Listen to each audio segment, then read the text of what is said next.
In 5 years, Cenat went from 0 to 3.5 million followers on Twitch. In 5 years, I went from 0 to 500 followers on Twitch. What did I do wrong? What did I miss? What things can you avoid to have a more successful streaming career? That's what we're gonna talk about today. Stick with me as I tell you what I learned from my failed streaming career.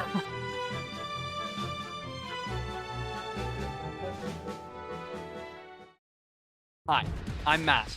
I'm a video creator, live streamer, ex-Kermit parody singer, and young marketer. I'm interested in understanding growth strategies on different online platforms and seeing which ones of them work and which don't. More specifically, I'm interested in reflecting on the past 5 years of my own live streaming career and seeing what didn't work and what did work, but I should have taken more advantage of. Also, later in the video, I explain the secret weapon that I should have taken more advantage of, and I wish I knew much sooner, so stick around for that. To understand what I could have improved on, let's rewind. Let's go back to the beginning.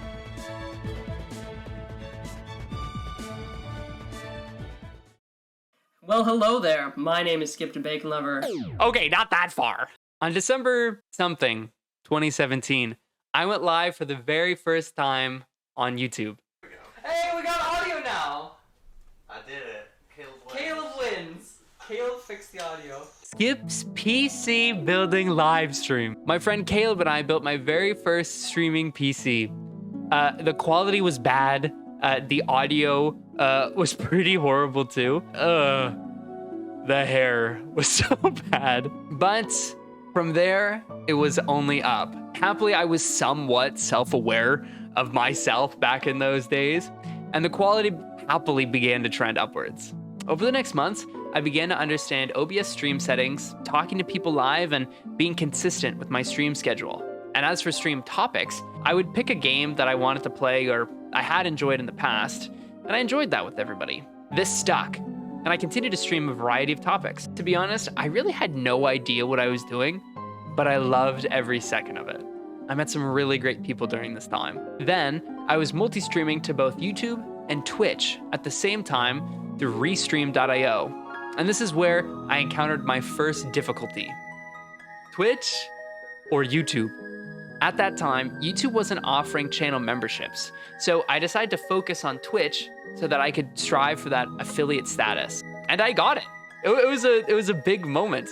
From there, I decided to continue to stream, and slowly, I met more incredible people, and I did begin to start getting more followers. Looking back though, I could have grown quicker if I did use the secret weapon that I'm gonna mention later in the video, but we'll get to that.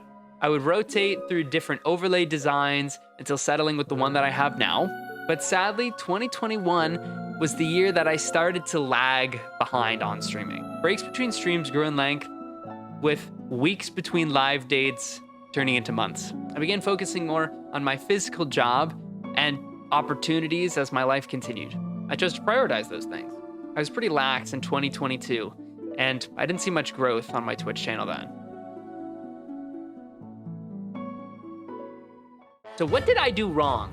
Did you catch any of the things that could have been problems for me as I was explaining my story? Well, okay, let me unpack some of the things that I thought were bad calls, looking back and extracting from the story. Number one, obviously when I started streaming, I had no streaming experience, so the quality was questionable. I didn't know how to speak and respond quickly. There were lulls in the broadcast where I wouldn't say anything or I would forget people were there. Happily, time did fix this problem as I continued to learn more about live streaming, growing my own personal skills. I also began to understand what hardware and software limitations I had, so I continued to plan and work through those as I grew. All right, number two, consistency. Funnily enough, when I started out live streaming and I didn't know what to do, that's when I streamed the absolute most. The last 3 years don't even come close to my first year in terms of how consistent I was with live streams. I believe that if I had been more consistent with my live streams as well as with my live stream topics, I would have seen more growth as I continued. Number three, focus. I just mentioned stream topics, and I think if I had been a little less all over the board with the different things that I did on stream, I would have seen more success. I would play a certain game for a little bit and then I would flip-flop to a different topic or to a different thing. But that's not all. I also wasn't searching for trends or niche that I could take advantage of. I think if I had, I probably would have seen much more growth. On a very basic level, being an early adopter for a game or for a new niche is a great way to grow your content easily. And those weren't things that I looked for. Now, those were the main things that popped out to me as I was reflecting. But before I mention this secret weapon that I should have used, that really could have catapulted my success on Twitch or in whatever live stream you choose to use, what did you see that I did wrong? Or what's something that you've struggled with as you've live streamed? Comment it down below. Social media and digital marketing is a wide road, and there are so many little things that you can do to become more efficient and successful. So it's difficult to nail down exactly the things to work on. If you're interested in nailing down your stream or your brand in general, I just made a video on Rita's Italian Ice, and I talk about a problem that they're struggling with and what they could do to completely fix many of the things that they're having an issue with right now. Using correct digital marketing strategies as you're creating online can do absolute wonders for your success. So if you want to see that kind of stuff, check out that video or subscribe and stick around because I've got more stuff coming. We've talked about where I fell short in my live streaming career, but what did I do well? I believe with any goal, whether it's practicing chess or working out, or for our cases, hitting a specific follower milestone or a new average viewer amount, it's important to acknowledge the attempts that we make that do push us closer to our goals. I'm nailing this thing. Can I take advantage of it? Not only is this effective at helping us push towards our goals, but it's also necessary to keeping ourselves positive and willing to work hard towards our goal. Yes, you can pat yourself on the back for a job well done. For me, I can honestly say that my skills at communicating with people have skyrocketed. For the past 5 years, I may not have gotten a Ferrari in the garage of my mansion, but I've become highly skilled at listening to people, communicating with them, and building online relationships. I've learned that every piece of text, every chat is left by a real person with real dreams and real hopes and real goals in their life.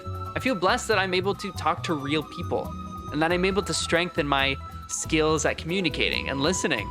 I've seen this improve my conversations in real life and how many actual friendships that are so much stronger now because of what I've learned through live streaming and communicating with people. And talking about communicating with people, this leads right into the secret weapon that I've recognized.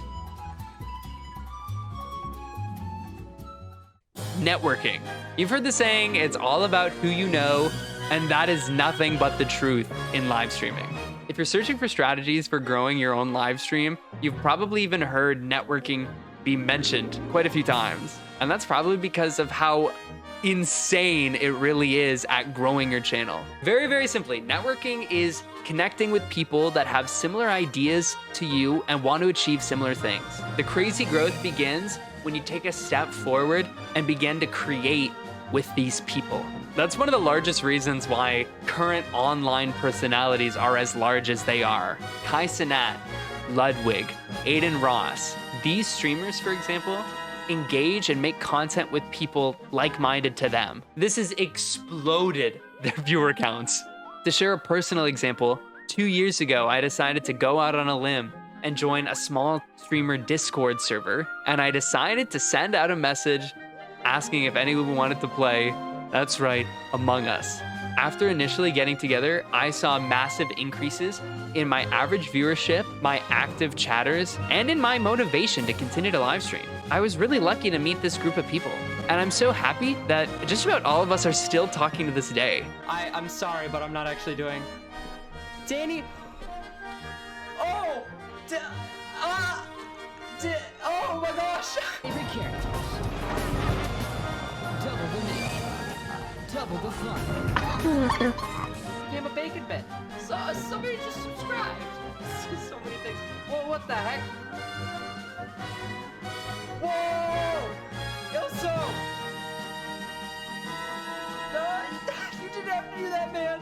These are some of my dearest friends online that I've ever met. And I wouldn't have met them if I hadn't have sent out that message. Put yourself out there, be willing to meet new people and try something new, even if it's a little uncomfortable and awkward at the beginning. I swear to you that you'll see results. Hopefully you've gotten some good advice from my personal experiences. I may have struggled with some aspects of live streaming, but I'm so blessed that I've experienced personal growth in my communication skills, as well as meeting and growing relationships with people that I never would have met if I hadn't reached out. But however serious you plan on making your live streaming career, don't forget to have fun while you do it. That's why we do anything, right? Comment down below what you enjoy about streaming or some of your favorite people. And if you comment, I'll go around and I'll check out as many of your guys' streams as I can. Comment down below what you want to get better at this year on your stream or your channel. To end off, like this video if you enjoyed, or please subscribe if you thought that what I said makes sense and you want to continue to see stuff like this.